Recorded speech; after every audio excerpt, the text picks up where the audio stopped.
So the topic I picked for this video is thesis investing, which I practice quite regularly. So what is thesis investing? Thesis is a statement or theory that is put forward as a premise to be proved later. So it's not yet proved. It's just a hypothesis that can turn out to be right or wrong, depending on the outcome. So I try to predict future shift in terms of my investing ideas. So these could be short term or long term. It doesn't matter. It's just an attempt to identify um, where the trend is moving towards, or there's a change in trend. It should be potentially against status quo, so we should not be seeing it, or there are some green shoots visible which says otherwise to the current status quo. Examples being, in short term, once COVID is done, discretionary spend will hit the roof. This is seen in other parts of the world where folks are spending a lot of money on vacations, on fancy cars and luxury items and so on. And that could play out in our markets as well. In long term, an example, as the energy transition kicks in, new capital requirements may benefit commodity players over the long run. So that could be steel players, who would stay relevant till the complete energy transition is fully done, which could take decades. So it could be that some of the commodity players may see decades-long bull run. For instance, that could be a hypothesis, but it could also potentially fail. So these are some examples of how I would like to think about investing and investing ideas. I normally don't want to think about data that's quite visible, that's the current trend, because most of that is normally priced in unless we are in a heavy bear market. So how do we write a thesis? Future gazing is a must, so we should not be fearful of potentially thinking about what could happen, many different combinations of things that could happen in the future. One cannot do much by just grasping what's the data that's blatantly visible in front of us. So most of that is available to the general public. So all those related sectors and stocks are fully priced out and possibly overpriced. So in that case, you're just playing momentum, which is basically FOMO, and you're trying to write that. That's fine as long as you recognize that's FOMO and you have an entry and exit plan. It's absolutely fine to do that. But if one does it out of a false impression of doing something novel, it's definitely very dangerous. But at the same time, one can say future gazing, but one cannot build castles in the air. So there should be green shoots visible about your potential thesis. It cannot be just your fancy about how the world should be or how the industry should be, or you will get too early into the idea. So we don't want to do either. We don't want to do some ludicrous thesis, or we don't want to be too early into an idea. Being too early into an idea could frustrate one, could go through a lot of downturn before you actually see the light at the end of the tunnel. So one needs to back up with some green shoots that are visible, that you need to dig up, and the market is not fully pricing in that. Once a green shoot is visible, one needs to validate a thesis. So before validating the thesis, I think the most important is to put some skin in the game. So buy some stock as a platform ticket, get into it, and then your interest goes up. And then you got to think about more data, talk to peers, and also empirical evidence from the past. So it could be cycles that one wants to play, and you think the cycle is potentially turning, and empirically how that has played in the past is very useful for us to understand how this could potentially play out. Um, some examples, I've tried to divide into short term and long term. In short term, ADD and CVD on commodities, commodity chemicals, for example, when these are not present, and when or they're lifted, and that lifting of these ADDs and CVDs has really pushed the stock down over a longish period of time, you could expect them to be coming back on, because that's how it works, right? So because they get impacted, they complain to the government has to take action, and then those come back in, and they have the cycle starting up, and then it goes up and then comes down back down once they are removed. So you can play that.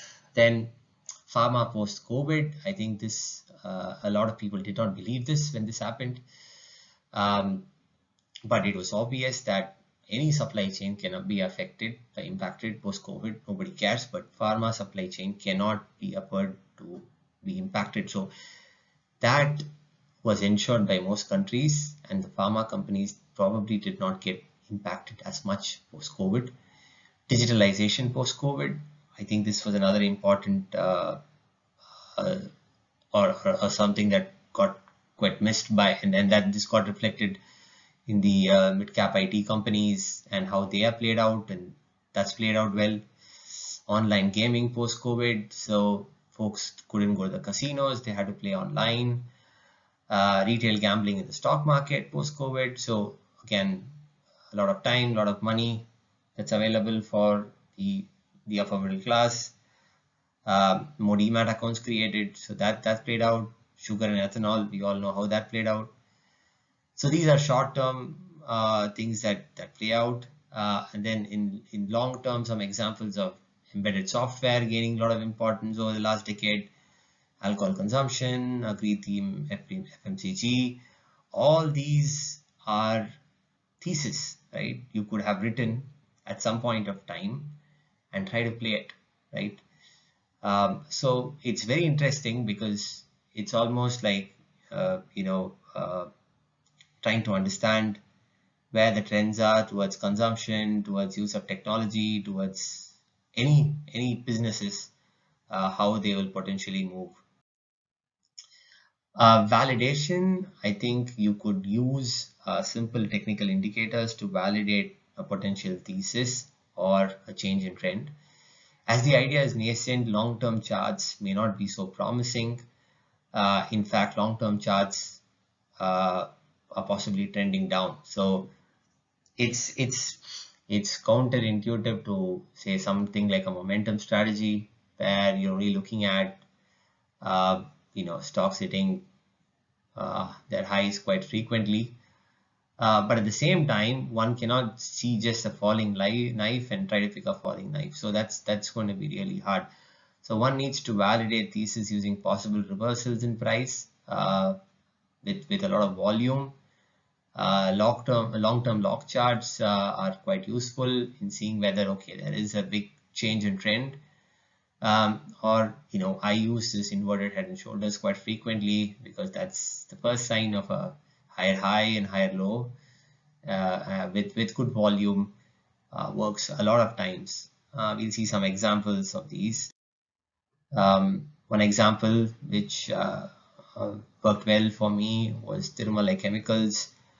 I picked it up around 60 rupees, of course, and that was mainly driven by some countervailing duties imposed on the Korean imports. So that's the start of the duty additions, right? So now you could see that it's had a secular run, and it's continuing its runs possibly in the strongest impulse now. But now entering is still okay, but in the sense that it's now had a decent run, and buying it now we just don't know when this could potentially stop, right? So but buying it right here was probably the best in terms of margin of safety, and that because the government was starting to impose those duties, which is a sign of change, right? Delta Corp again, COVID, with COVID, it hit an all-time low, not an all-time low, but uh, a low for a very long time. And that was basically with all the casinos shutting down. COVID is a pandemic, so you don't expect people to go to the casino. But then slowly, what happened was there was, of course, HNI interest here, and then their online gaming started to pick up very well. So I built a thesis around, okay, is that a kicker? Is COVID a kicker for their online business? And it prompted me to enter at around 65, 70 bucks. And of course, post-COVID, they're going to do really well. So again, I had to, and I was shaken out a bit with the second wave that struck us. So I sold out.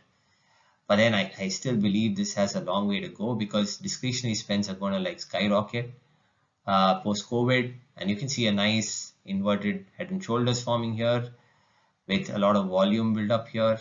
So this could potentially run up quite considerably from here as well. So again, reversal is quite visible. There was a thesis with online gaming, which probably has played out, and now the casino thesis should play out soon with discretionary spending hitting Goa more than any other place, I guess.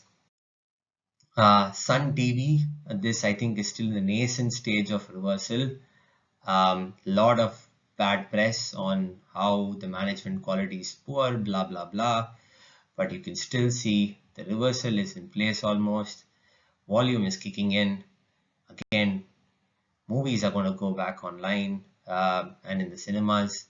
And Sun TV, the current government in power in Tamil Nadu, is the one who kind of runs Sun TV. So there's a lot of tailwinds in Sun TV right now.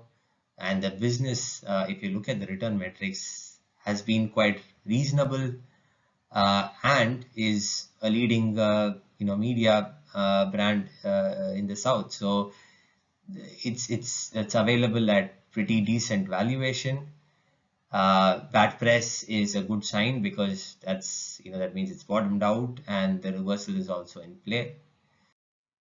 Force Motors is one of my, I played this in the previous cycle with the commercial vehicles cycle.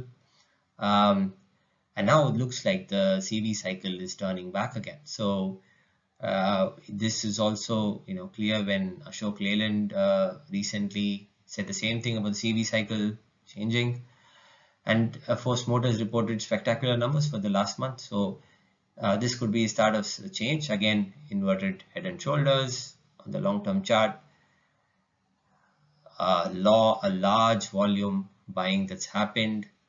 So this is testing 1,500, and then this probably, if the thesis plays out on the light commercial vehicles coming back in play, relating to tourism, because as discretionary spends increase, you need to buy more travelers, and potentially these guys could benefit.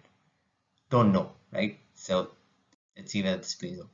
So these are some examples, but really, a thesis matures like wine, so it can potentially take cycles to mature. And if it does, we are quite lucky because across cycles it can give phenomenal returns, 20x and plus. If you identify it too early, technically till your idea clears the all-time high, it will test our patience, right? So it's important to then wait and build on the position, because there's going to be a lot of old timers who will sell at different levels, and it will give us opportunities to accumulate. So as long as we are very confident about our thesis, we will get a lot of time till the all-time high is reached, but after that it's just going to go up without much of resistances, right?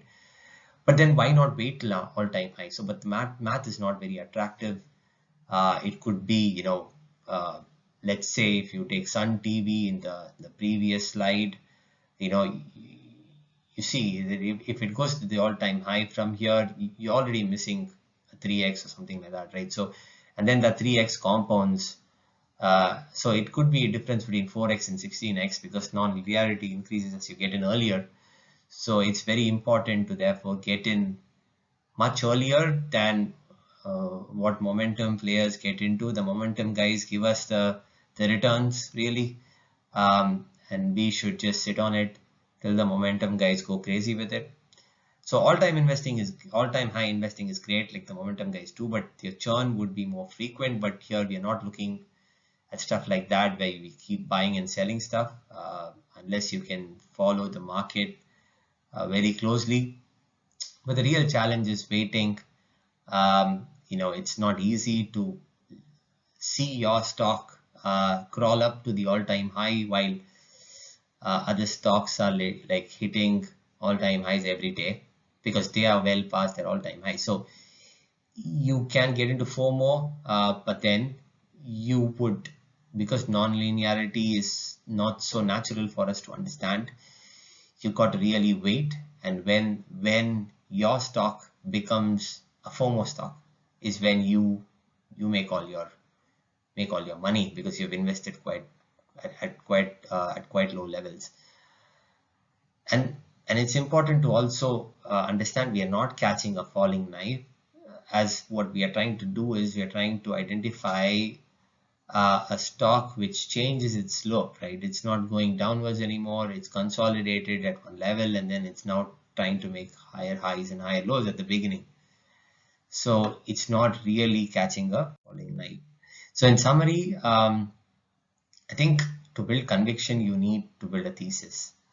And the thesis is is what is going to hold you through the thick and thin of that particular stock or a company. One needs to catch them young. So, if the stock is already run up and then you have a thesis which is pretty much aligned with what the market already thinks, you're not going to really multi-bag on it so easily. So if you catch them young, if your thesis is right at the nascent stage, then you can really make a lot of money, 10x plus. One needs to look for validation, technical analysis, data, talking to peers, all of that will help.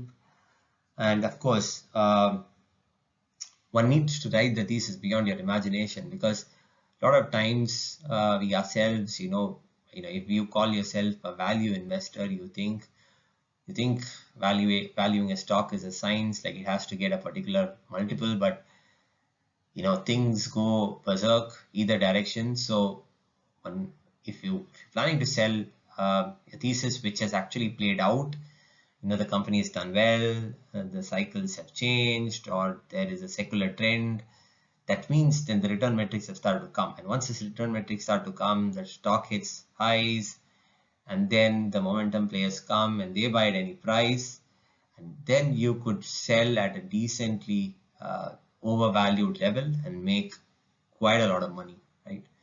So don't miss those parabolic moves, even though you could be a bottom picker,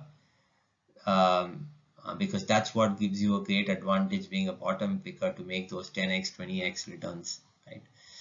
Okay, so hope you found this video and the presentation quite useful.